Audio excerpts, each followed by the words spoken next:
అందరికీ నమస్కారం అండి. ఈరోజు మనము ధనుసు రాశి వారి యొక్క జాతక ఫలితాలు తెలుసుకోబోతున్నాము. ధనుసు రాశి వారికి జూలై 15 అనగా బుధవారం నాడు వీరి యొక్క జాతక ఫలితాలను తెలుసుకోబోతున్నాం.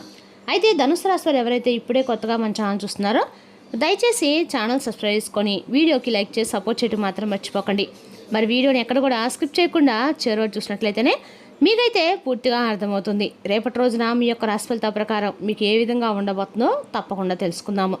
మరి అంతకన్నా ముందుగా ప్రతి ఒక్కరికి కూడా ఏదో సమస్య ఉంటుందండి. సమస్యలు అంటే ఉండరు కదా. మరి ఆ సమస్యల పరిష్కారం కోసం ఎక్కడెక్కడికో వెళ్ళి జ్యోతిష్యం చెప్పించుకొని నిరాశ చెంది ఉంటే ఒకసారి మన గురువుగారిని కాంటాక్ట్ అవ్వండి. శ్రీ మైసమ్మ తల్లి జ్యోతిష్యాలయం అండి. మన గురుగారు కేరళ తాంత్రిక విద్యతో స్త్రీ పురుష వశీకరణ చేస్తారు. ప్రత్యేకమైన హోమాలు చేసి భార్యాభర్తల సమస్యలు, కుటుంబ సమస్యలు, ఆర్థిక సమస్యలు, విద్య, ఉద్యోగ, వ్యాపార ఎటువంటి సమస్యలకైనా పరిష్కారం చూపిస్తారండి. మన గురుగారు గుప్త నిధులకి ఎలాంటి సందేహాలు ఉన్నా కూడా పూజల ద్వారా పరిష్కార మార్గం చెప్తారు. మీరు మన గురుగారిని సంప్రదించిన ఫోన్ నెంబర్ 6300487602. చాలా నమ్మకమైన గురుగారు.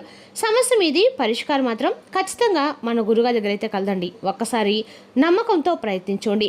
ఇక ఇప్పుడు ధనుసు రాశి రేపు రోజున నక్షత్ర ఫలితాలు మూల, పూర్వాషాఢ, ఉత్తరాషాఢ, ఉత్తరపాదం వారికి రేపటి రోజున శుభప్రదంగా ఉంటుంది. కొత్త అవకాశాలు, శుభవార్తలు మీలో ఉత్సాహాన్ని నింపుతాయి. గ్రహబలాల ప్రకారము గురుబలము అత్యంత బలంగా ఉంటుంది. అదృష్టం, జ్ఞానం, గౌరవం పెరుగుతాయి. చంద్రబలము మానసిక ప్రశాంత, కుటుంబ సౌఖ్యం కలుగుతుంది. బుధబలము ఉద్యోగం, వ్యాపారం, విద్యా రంగాల్లో అనుకూల ఫలితాన్ని ఇస్తుంది. శుక్రబలము ఆర్థిక విషయాలు మెరుగుదల కనిపిస్తుంది. శనిగ్రహ ప్రభావం క్రమశిక్షణతో వ్యవహరిస్తే మంచి ఫలితాలు లభిస్తాయి. ఇక పరిహారాల పరంగా రేపటి రోజున ఉదయం దత్తాత్రేయ స్వామి లేదా మహావిష్ణువుని ఆరాధించండి. ఓం నమో నారాయణ లేదా ఓం గురవే నమః మంత్రాన్ని 108 సార్లు జపించండి. పసుపు వస్త్రాలు లేదా శనగపప్పు దానం చేయడం శుభప్రదము. ధనుసు రాశి వారికి దత్తాత్రేయ స్వామి మరియు మహావిష్ణు ఆరాధన అత్యంత అనుకూలంగా ఉంటుందండి. విష్ణు సహస్రనామ పారాయణం లేదా గురు స్తోత్రం చదవడం ద్వారా కార్యసిద్ధి, శుభఫలిత కలుగుతాయని విశ్వాసం. ఇక ధనుసు రాశి రోజున శుభ సంఖ్య 3, శుభరంగు పసుపు, శుభ సమయము ఉదయం 7:30 నుండి 9:00 వరకు, శుభ దిక్కు తూర్పు దిక్కు ప్రయాణం రేపు రోజున అనుకూలంగా ఉండబోతుందండి. మీరు ఇద్దరు వ్యక్తులతో అయితే తప్పకుండా జాగ్రత్త వహించవలసి ఉందండి. ఎందుకంటే ఆ ఇద్దరు వ్యక్తులు కూడా ఇదివరకు మీకు చాలా అంటే చాలా నష్టాన్ని కలిగించినటువంటి వ్యక్తులు. ఆ ఇద్దరు వ్యక్తులు మీ ముందైతే చేతులు జోడించుతారని చెప్పుకోవచ్చు. మరి ఈ యొక్క రాశి వారి గురించి మొదటగా వీరి గురించి అలాగే వీరి యొక్క మనస్తత్వం గురించి కూడా మనమైతే తెలుసుకుందాం. ముఖ్యంగా సహనము, ఓర్పు కలిగినటువంటి ఈ రాశి వాళ్ళు కోపాన్ని కూడా ఎక్కువగా కలిగి ఉంటారు. అయితే ఈ రాశి వారికి ఓర్పు, సహనం ఎంతైతే ఉంటుందో కోపం కూడా అంతే ఎక్కువగా ఉంటుంది. అలాగే ఎప్పుడైతే ఓర్పు, సహనం కోల్పోతారో అటువంటి సమయంలో మాత్రం వీరికి కోపం కూడా ఒక ప్రళయంలాగా ముంచుకొస్తుందని చెప్పాలి. అంతేకాకుండా ఈ రాశిలో పుట్టిన వారు మీ పక్క వాళ్ళను నమ్మినట్లుగా మిమ్మల్ని మీరు అస్సలు నమ్ముకోరండి. ఇదే మీరు చేస్తున్నటువంటి పెద్ద మిస్టేక్. ఎక్కడి నుండైనా మీరు ఈ అలవాటునైతే తప్పకుండా మార్చుకోవాల్సి ఉంటుంది. ఎందుకంటే ముందుగా మీరు 2 పనులు అయితే చేయాలి. 2 ముఖ్యమైనటువంటి ఆ విషయాలు ఏమిటంటే, మొదటగా మీరు దైవారాధన చేయటము అస్సలు మర్చిపోకండి. రెండవది మిమ్మల్ని మీరు నమ్ముకోవటం. ఇక్కడ ఎప్పుడైతే మిమ్మల్ని మీరు నమ్ముకోవడం ప్రారంభిస్తారో మీరు అనుకున్నటువంటి పనుల్లో వాటిలో కూడా తప్పకుండా విజయాన్ని అయితే సాధించగలుగుతారు.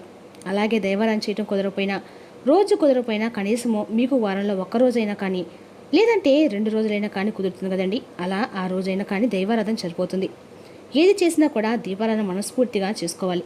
కాబట్టి ఈ రాశివారు ఖచ్చితంగా మీరు అనుకున్న వాటిలో విజయాన్ని సాధించాలనుకుంటే మాత్రం మీలో అంటే మీకున్నటువంటి విశ్వాసం, నమ్మకంతో పాటుగా భగవంతుని యొక్క ఆరాధన, భగవంతుని యొక్క అనుగ్రహం చాలా ముఖ్యమని చెప్పి అది తెలుసుకోండి. మీరు ఎన్ని పనులైనా చేయండి, ఎంత కష్టమైనటువంటి సమస్యలైనా కానీ ఎదుర్కొనేటువంటి ధైర్యం మీలో ఉన్నప్పటికీ కూడా భగవంతుని యొక్క అనుగ్రహం లేకపోతే అది మీరు ఎంత విజయం సాధించినా కూడా అది వ్యర్థమని చెప్పుకోవాలి. అలాగే మీరు ఎంత బలహీనైనా కానీ మీ యొక్క బలం కానీ ధైర్యం కానీ ఎందులోనూ కూడా పనికిరావని చెప్పి తెలుసుకోండి. కాబట్టి భగవంతుని యొక్క ఆరాధన చాలా చాలా ఇంపార్టెంట్ అండి. మనం ప్రతిరోజు కూడా రోజు మొత్తం మీద సరైనటువంటి టయానికి నిద్రపోతాం, అంత తింటాం, ఇన్ని పనులు అయితే చేసుకుంటాం. కానీ భగవంతుని విషయం వచ్చేసరికి ఏదోలే తర్వాత చేసుకోవచ్చు అనే విధంగా మనమైతే ఒక రకమైన ఆలోచన భావం వెళ్ళిపోతాం. ఎందుకంటే భగవంతుడు ఏమైనా చూస్తున్నాడా లేదంటే వింటున్నాడా? కాకపోతే ఏంటంటే మన అవసరం కోసం భగవంతుడి దగ్గర మోకరాలుతుంటాం. అంత అవసరమే ఉంది, తర్వాత ఏదో చేసుకోవచ్చు అన్నప్పుడు చేసుకుంటే భగవంతుడు వెంటనే కరిగిపోతాడు, మనకు వరాలు కురిపించేస్తారని మనల్ని చూసి కొంచెం జాలిపడతా అని చెప్పేసి ఒక భావన అయితే ప్రతి ఒక్కరికి కూడా ఏర్పడుతుంది. అందరికీ కాదండి, కొందరికి. కాబట్టి ఈ విధంగా మీరైతే నిర్లక్ష్య భావం చేసి కొద్దీ భగవంతుడి యొక్క అనుగ్రహానికి కూడా మీరు కొంచెం దూరం అవుతారని చెప్పుకోవాలి. కాబట్టి మీకు ఎన్ని పనులు ఉన్నా ఎన్నినే ఉన్నాయి కానీ దైవారాధన చాలా ముఖ్యం అని చెప్పి తెలుసుకోండి. ఒకవేళ మీకు అసలు కుదిరినటువంటి పక్షంలో కనీసం దైవనామస్మరణ చేసుకోవడం వల్ల తప్పకుండా మీకైతే భగవంతుని యొక్క అనుగ్రహం అనేది తోడవుతుంది. ఇక మీరు ఏ మాత్రం కూడా పక్క వాళ్ళ మాటలు బెదిరిపోకుండా మీ పనులు మీరు చేసుకుని వెళ్ళడం చాలా అంటే చాలా ఉత్తమమైనటువంటి పని. రేపటి రోజున మీరు ఏదైనా కానీ మిమ్మల్ని ఉంచే విధంగా కొంతమంది ప్లాన్ చేసి మీకు ఏదైనా లేనిపోని మాటలు ఎక్కించేసి మీరు అతి కోపంగా గురే విధంగా వారి యొక్క ప్రోత్సాహం అయితే ఉండబోతుంది. కాబట్టి వారి ప్రోత్సాహాన్ని మీరు లొంగకుండా వారు ఏదైనా చెప్పినా కానీ మీరు అస్సలు తేగితీజీగా విన్నట్లుగా వదిలేయండి. అలాగే వారు చెప్పేటువంటి మాటల్లో మీ బుర్రకెక్కించేసుకొని అవతల వ్యక్తితో మీరు ఎక్కువగా కోప్పడిపోయి వారితో వాగ్వాదం చోటు చేసుకునే విధంగా వారితో ఏదైనా కానీ కొంచెం మితిమీరినటువంటి సంభాషణ చేయడం వల్ల ముందు రోజుల్లో మీకు వారి వల్ల కొంచెం ఏదైనా ఇబ్బందికరమైన పరిస్థితులు ఏర్పడతాయి. కాబట్టి ఎవరు ఎన్ని చెప్పినా కానీ మీరు అనవసరమైనటువంటి కోపాన్ని తెచ్చుకోకండి. ఇక అలాగే ఈ రాశి వారికి 2 వ్యక్తులు మీ దగ్గరకు వచ్చి ప్రత్యేకంగా మీ చేతులు జోడిస్తారని చెప్పుకోవాలి. ఇక మీకు తిరగనేది కూడా ఉండదండి. ఇప్పటి వరకు మిమ్మల్ని ఎవరైతే అవహేళన చేశారో, ఎవరైతే మీ పత్రాన్ని కోరుకున్నారో, ఎవరైతే ఇంతకుముందు గతంలో మిమ్మల్ని మోసం చేశారో, ఎప్పుడు చూసినా కూడా మిమ్మల్ని ఎగతాళి చేస్తూ మీరు దేనికి పనికిరా అని చెప్పేసి నలుగురు ముందు మిమ్మల్ని అనవసరమైనటువంటి మాటలతో దూషించి మిమ్మల్ని కొంచెం తక్కువగా పరిచే విధంగా మాట్లాడిన వారు ఎవరైతే ఉంటారో వారు స్వయంగా వారే వచ్చి మీ దగ్గరికి మీ ముందు కూర్చొని చేతులు జోడిస్తారు, క్షమాపణలు అడుగుతారు. ఇక మీరు చాలా జాగ్రత్తగా పడాలండి. ఎందుకంటే ఆ 2 మనుషుల నుంచి మీరు చాలా దూరంగా వెళ్ళాలి అని చెప్పుకోవాలి. ఎందుకంటే ఆల్రెడీ వాళ్ళు మీ లైఫ్ నుంచి బయటపడిన వారైతే మీరు కూడా వాళ్ళని మీ లైఫ్ నుండి బయటపెట్టేయాలి. ఎందుకంటే మిమ్మల్ని ఒక్కసారి మోసపరిచిన వారే అలాగే మిమ్మల్ని చాలా పూర్తిగా కింద అదిగచాల్సిన విధంగా ఎన్నో మాటలతో హేళన చేసి మిమ్మల్ని బాధ పెట్టిన వారు మరలా వారికే వారు తప్పు తెలుసుకొని ఇప్పుడు మీరు ఏదైనా కొంచెం మంచి స్థాయికి రాబోతున్నారని తెలుసుకోనో, లేదంటే మీకు ఏదైనా మంచి అవకాశాలు ఉన్నాయనో, మీరు కొంచెం వారికంటే ఎక్కువ స్థాయిలో ఉన్నారనో చెప్పి తెలుసుకొని వారికి ఏదో ఒక అవసరం కోసం మీ దగ్గర రాబోతున్నారనే కానీ ఇక వారు ఏది కూడా వారిపై వాళ్ళు ఏదో ఒక క్షమాపణలు ఎదుర్కోవడానికి అయితే మీ దగ్గరికి రావడం లేదు. కాబట్టి వారి యొక్క నక్క వినయాలను మీరు ఏమాత్రం కూడా కొంచెమైనా కానీ నమ్మి వారిని మరలా కనుక మీ జీవితంలోకి ఆహ్వానించినట్లయితే ముందు రోజుల్లో మీకు కొంచెం ప్రాబ్లమ్స్ అనేవి వస్తాయి. అలాగే మీ జీవితంలో వాళ్ళని అస్సలు రానివ్వకండి. వాళ్ళకి ఎటువంటి హెల్ప్ అని చేయకూడదు. ఇక ఇప్పుడు ఆ 2 వ్యక్తులు ఎవరు, అలాగే వాళ్ళతో ఎటువంటి జాగ్రత్తలు తీసుకోవాలని కూడా తెలుసుకుందాం.